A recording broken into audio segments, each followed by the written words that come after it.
Hi friends, stock market में लंबे समय तक पैसा वही लोग कमा पाते हैं जो कि फंडामेंटली स्ट्रॉन्ग कंपनीज में इन्वेस्ट करते हैं। ऐसी कंपनीज जिनको कंपटीशन का डर नहीं होता है।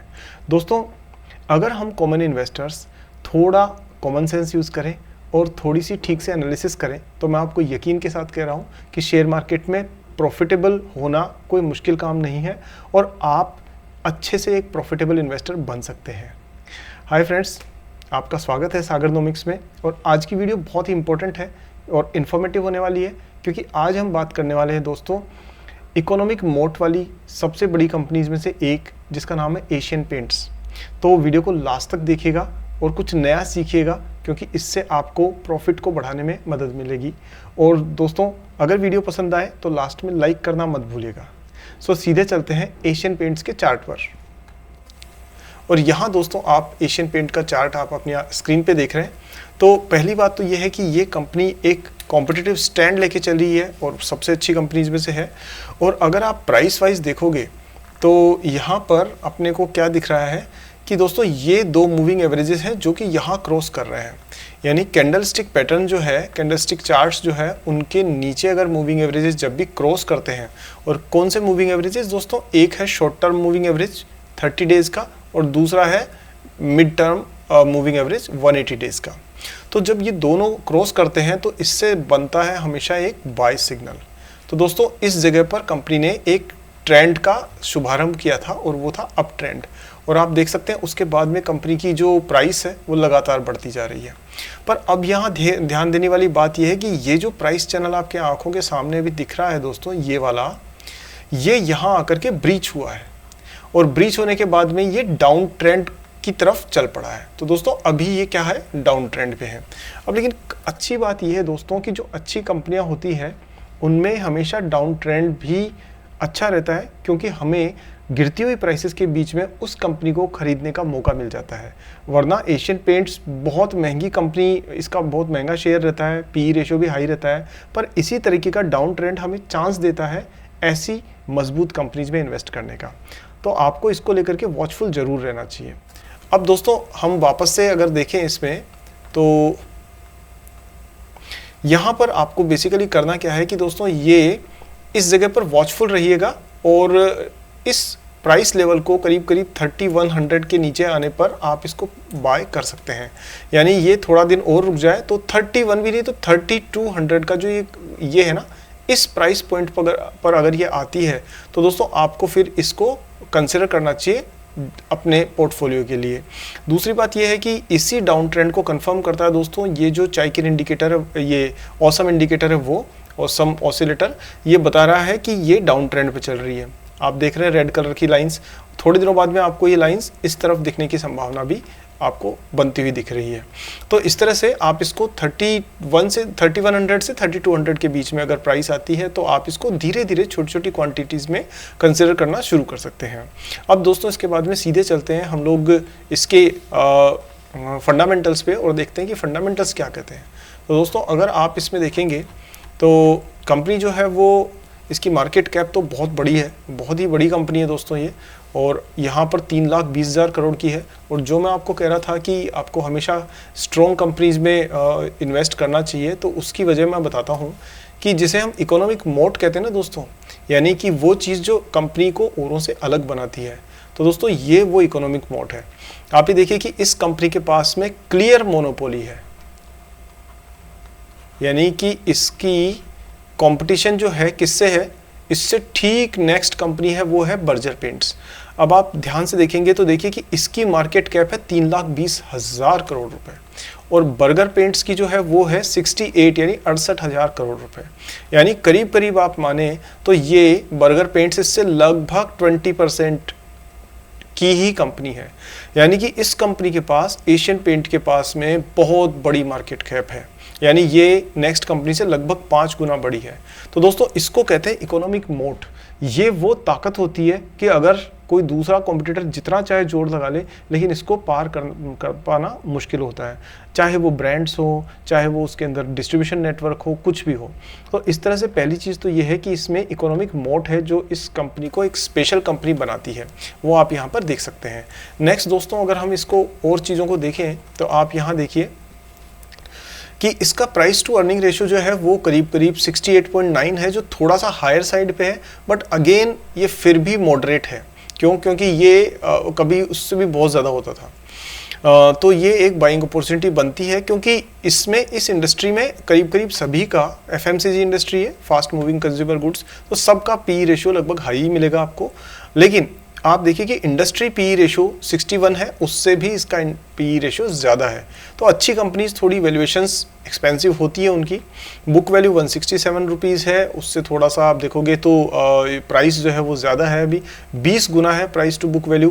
तो मैं आपको कहूँगा कि ये थोड़ा सा अभी ओवर वैल्यूड सेगमेंट में है। लेकिन बाकी अगर हम देखें तो रिटर्न ऑन कैपिटल एम्प्लॉयड 35%, बहुत अच्छी बात है। फ्री कैश फ्लो दोस्तों इनके पास में काफ़ी है, और डेट टू इक्विटी रेशियो तो कुछ है ही नहीं, बहुत कम है। 1900 करोड़ रुपए का डेट है, आप देख सकते हैं, एज कम्पेयर टू इसकी एंटरप्राइज वैल्यू जो 3,21,000 करोड़ रुपए की है। उस एंटरप्राइज वैल्यू के मुकाबले में डेट इसका लगभग नगण्य है। साथ ही इसने रिटर्न ऑन इक्विटी 27% का दिया है। और दोस्तों यहाँ एक चिंता थोड़ी सी वाली बात जो है ना, वो ये है कि प्रमोटर की होल्डिंग 52% है, लेकिन उसमें से 7% इन्होंने प्लेज कर रखा है, यानी कि उसको गिरवी रख रखा है। हालांकि ये नंबर्स थोड़े अपडेट होने बाकी हैं, वो हम डिस्कस कर लेंगे। ग्राहम नंबर 426 है, और उससे प्राइस आप देखोगे तो करीब करीब 6-7 गुना से ज़्यादा है। तो थोड़ा सा ये मैं कहूँगा कि ओवर वैल्यूड सेगमेंट में है, आपको इसकी प्राइस को नीचे आने का कुछ दिन इंतजार ज़रूर करना चाहिए। एक जो इंपॉर्टेंट चीज़ है दोस्तों वो ये है कि कभी भी आप इस चीज़ को देखे बगैर डिसीजन मत लीजिए। ये जो मैं आपको दिखाने जा रहा हूँ, ये चीज़ बहुत इंपॉर्टेंट है कि प्राइस टू, हाँ, ये जो है आपकी पी रेशियो वर्सेस क्या है आपका ईपीएस। तो देखिए यहाँ आप देखेंगे तो ये कंपनी का प्रॉफिट है, अर्निंग पर शेयर जो है वो इसकी लगातार बढ़ती जा रही है, आप देख सकते हैं। और इसके मुकाबले में इसकी जो प्राइस है वो नीचे होती जा रही है, यानी कि इस पॉइंट पे, जिसे आप इन्फ्लेक्शन पॉइंट कह सकते हैं, उससे पहले एक प्राइस पी रेशियो और ईपीएस का एक चैनल बना था ठीक ठाक सा। लेकिन अब ध्यान देंगे तो आपको पता पड़ेगा कि कंपनी का प्रॉफिट तो अप हो रहा है, लेकिन इसकी जो प्राइस है वो नीचे जा रही है। सो इस तरह से कंपनी कुछ हद तक अंडर वैल्यूड सेगमेंट में बढ़ने की तरफ कदम बढ़ा रही है। अब बात करते हैं दोस्तों इसके जो कंपनी की डिटेल्स है उनके बारे में। तो फंडामेंटल्स में आप देखोगे तो कंपनी पेंटिंग इंडस्ट्री में है, और ये सारे प्रोडक्ट आप देख सकते हो इसके कि वो प्रोडक्ट हैं जो कि डेली यूज़ में काम में आने वाले हैं।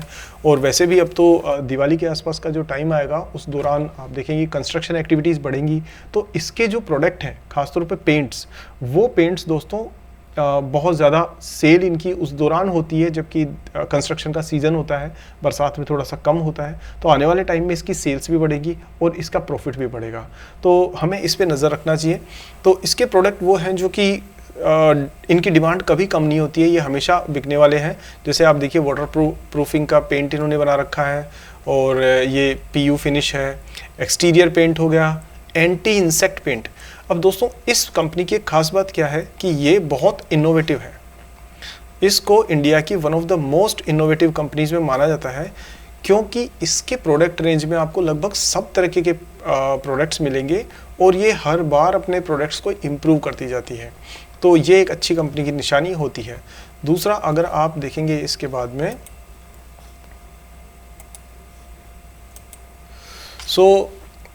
इसका जो डेकोरेटिव बिजनेस से रेवेन्यू आता है 4% के आसपास, और लाइटिंग में भी ये लोग एंटर कर चुके हैं, जिसमें कि इनको काफ़ी जगह मिली है।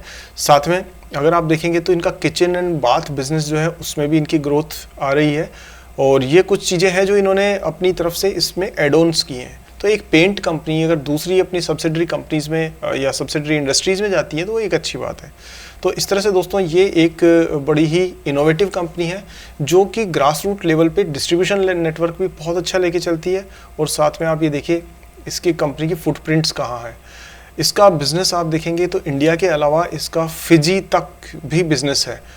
श्रीलंका, इजिप्ट, बहरीन, नेपाल, इन सारी कंपनीज़ में ये बिज़नेस करती है। साथ में दोस्तों इसके अंदर एक बहुत स्ट्रॉन्ग ब्रांड इमेज भी है इसकी। आप देखेंगे कि एशियन पेंट का नाम और उसका डिब्बा आपको हर कहीं आसपास की गली मोहल्ले की किसी भी दुकान पे मिल जाएगा। जब पेंट मांगते हैं तो मोस्टली एशियन पेंट ही हाथ में आता है।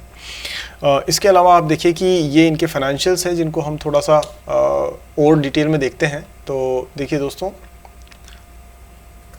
यहाँ ये फाइनेंशियल्स हैं इसके, तो आप देखेंगे यहाँ पर तो एक तरह से जो टोटल रेवेन्यू है दोस्तों वो इनका 22,000 करोड़ से 29 करोड़ हुआ और फिर इस साल 34,000 करोड़, यानी कि रेवेन्यू इनका अप हुआ है।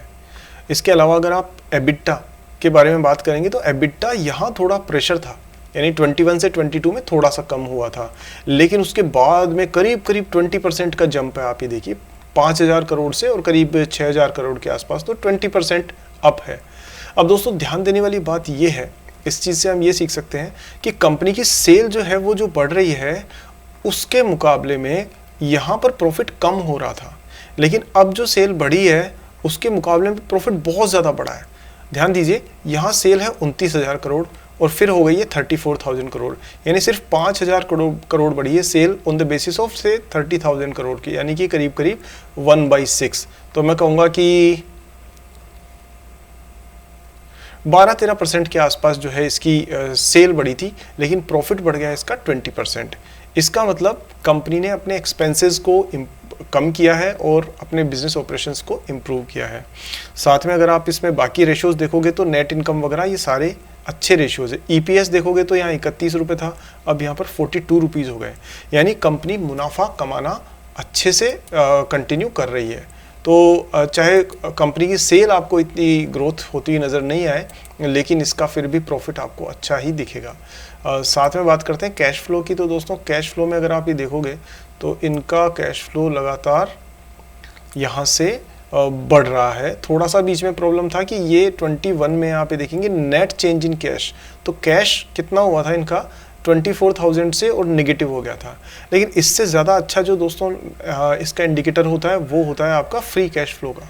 तो फ्री कैश फ्लो में आप देखो तो यहाँ से 21 से 22 में दोस्तों बिल्कुल ही डाउन हो गया था, यानी 3400 करोड़ से और सीधा 435 करोड़। लेकिन उसके बाद में इस साल में देखिए कि इन्होंने कितना जंप किया है, उसको मैं कहूँगा करीब 7 गुना के आसपास में जंप किया है, 4 7 जा 28 के आसपास में, तो ऑलमोस्ट इतना है। तो ये कंपनी की एक साउंड पोजीशन को दिखाता है। लेकिन जैसा कि हमने अभी पीछे वाली स्क्रीन में देखा था कि ये जो यहाँ पर आपने ये जो देखा था कि इसका ईपीएस जो है वो बढ़ रहा है लेकिन प्राइस फिर भी नीचे है, यानी कि मार्केट ने इसको अंडर वैल्यूड एक तरह से मान रखा है, जबकि बिजनेस जो है वो कंपनी का धीरे धीरे ट्रैक पर आ रहा है।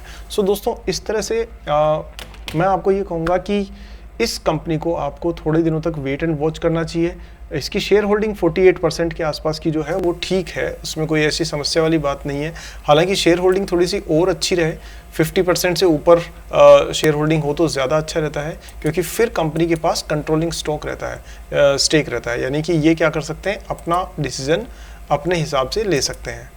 अगर आप इनके शेयर होल्डर्स पर नज़र डालें, जो कि एक बहुत इंपॉर्टेंट पैरामीटर होता है, तो आप एक बार देख लीजिए यहाँ पर कि 52% दोस्तों इनके पास में शेयर होल्डिंग है और उसमें से ये करीब 3-4% के आसपास अपडेटेड जो है उसके हिसाब से ये प्लेज्ड वाली है जो आपको येलो कलर में दिख रही है। तो मैं कहूँगा 48% के आसपास में शेयर होल्डिंग है, which is very close to controlling stake. हो सकता है आने वाले दिनों में ये शेयर होल्डिंग बढ़ाने के लिए बायबैक ऑफर भी ला सकते हैं। और आगे देखें इसमें दोस्तों तो म्यूचुअल फंड ने 3% ले रखा है इसमें।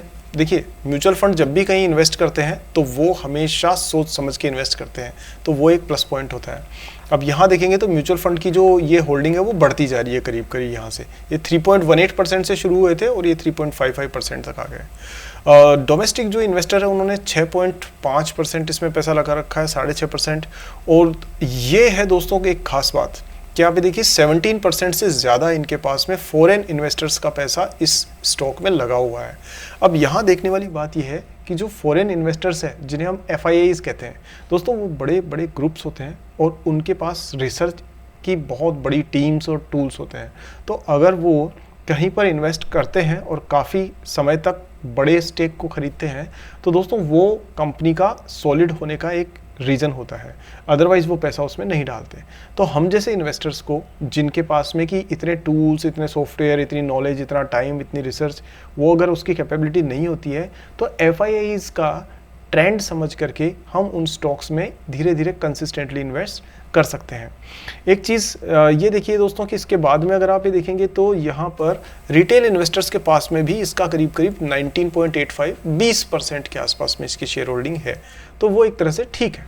अब दोस्तों मैं आपको इसके ओवरऑल एनालिसिस के हिसाब से क्या कह सकता हूँ, वो ये कह सकता हूँ कि ये कंपनी थोड़ी सी प्राइस को डाउन होने का आप इंतज़ार कीजिए और नज़र रखिए इसके ऊपर कि ये डाउन ट्रेंड अगर चलता है तो बीच बीच में आपको बाइंग अपॉर्चुनिटीज़ मिल सकती हैं।